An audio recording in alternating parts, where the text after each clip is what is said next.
it's Rebecca here from Precious Pages Papercraft, and today I'm designing a layout for Bramble Fox using some of the new goodies from the store. So I'm going to be using the Zest for Life title. I love that yellow colour. Also a couple of the bumblebees and one of the new background stencils, and I think I actually bring in another stencil as well.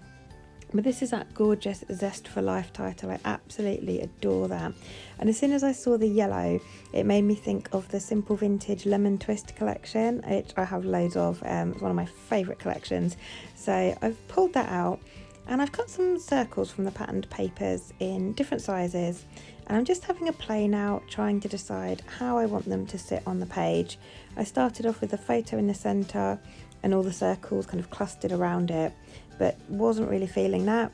So in the end I just kind of overlapped a couple of the circles, laid them up kind of offset and popped them in 3 different areas, and decided actually I quite liked that. It was a bit different, something I've not really done before, but I thought that having my title in the middle would kind of nicely bring everything together so it didn't look like sort of 3 random areas. So I've just trimmed one of my circles down to make it slightly smaller, and this is kind of the look I'm going to go for, and that title in the middle. And I've been careful to pick out pattern papers that have bumblebees on because I want to use a couple of these gorgeous Bramble Fox bees. So I've got that yellow and the white paper have both got bees on, and then I've got some butterflies and some florals as well. So the bumblebees come in a set of, we get black ones and yellow ones. So I'm just going to use the black on this layout because the yellow ones were a different yellow to my title.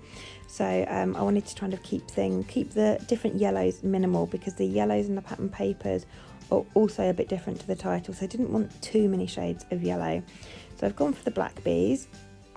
I'm just getting the circles stuck together at the moment because I want to draw around them on my background to enable me to get my stenciling in place. I like to be able to see where I want my stenciling to go, rather than just stenciling in random areas and then bringing things back on and realising I've come out too wide, or I haven't done enough.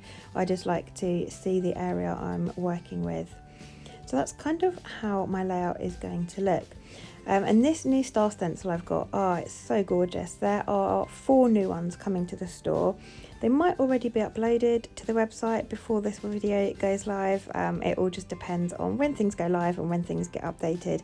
But there are 4 of them. So there's stars, circles, hexagons, and then little like crosses or plus signs. And they are fantastic. I absolutely adore all of them. So I definitely wanted to use this. This is my first play with this stencil. And initially I pulled out a distress ink in mustard seed, but it wasn't quite dark enough, and it's quite a dry ink pad. I probably need to re-ink it, to be honest, but it meant I was going to have to push quite hard with my brush. And this stencil, as you can see, it's a lot more intricate than some of the other ones that Bramble Fox do, so I didn't want to be pressing too hard with my brush. So I swapped that out for a Distress Oxide in Fossilised Amber instead, and that colour actually matches my title really nicely. So I'm just adding that stenciling in some areas, and I've gone for the yellow here, and I was starting to think, actually there's a little bit too much yellow on this page. So I added some more, as you do, because in the back of my mind now I'm formulating a plan of what I'm going to do to darken that yellow up a little bit. So I'm going to add some black splatters, and for that I'm using a black acrylic paint, just a cheap one from Hobbycraft, and I use my trusty Bramble Fox packaging and just add a little bit to that, spray some water on and mix it up, and then just apply that with my paintbrush. And because I've got those circles drawn on and I've got my stenciling, I can see the areas that will show and the areas that won't. So I'm just focusing there with those splatters on the areas that I know will show, trying to get them kind of even and around the edge of the page. And now I know I'm going to add some more stenciling at this point, so it's a case of just drying those splatters before I can add that on.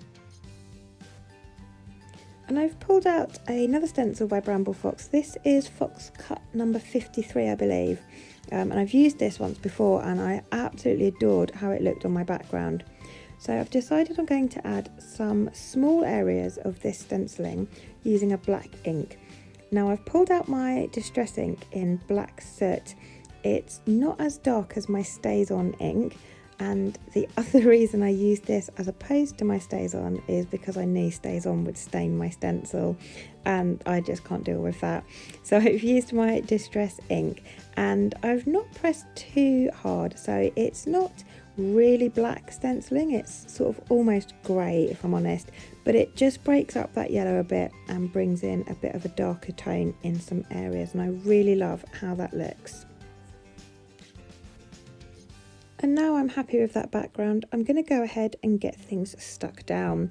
So I've got my circles stuck down flat to my background, and my photo I've raised up on foam like I always like to do, just to help keep it the focal point and the centre of the page. Your eye is really drawn to it with some foam behind it if it's raised up. Because my title is ever so slightly going to overlap my photo, it means that I need to add some foam to the bottom half of the title so that it's got some contact with my background and kind of like a flat surface to stick to. So I've added some foam pads behind that and then got that stuck in place with glossy accents, and I've just added my bees there as well with my glossy accents. And I love how this is looking.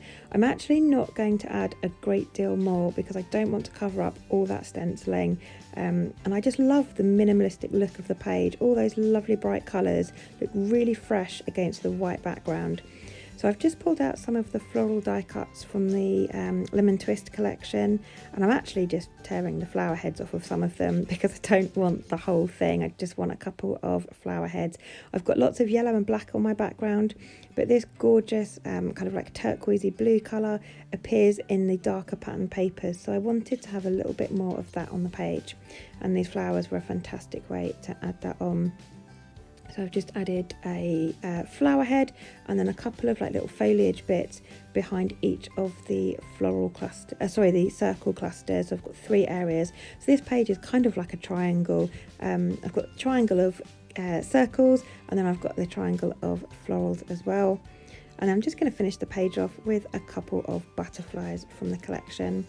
And I'm raising the bodies up on foam pads and leaving the wings flapping free just for a bit of dimension, and it helps to keep them looking realistic.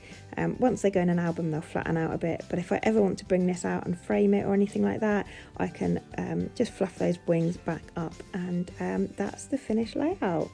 So I hope you've enjoyed this and the process, and it's given you some inspiration. I absolutely adore these new products that have come into the store recently. Morag has certainly been very busy, and I love how this one looks with the Lemon Twist collection, just so fresh and lovely.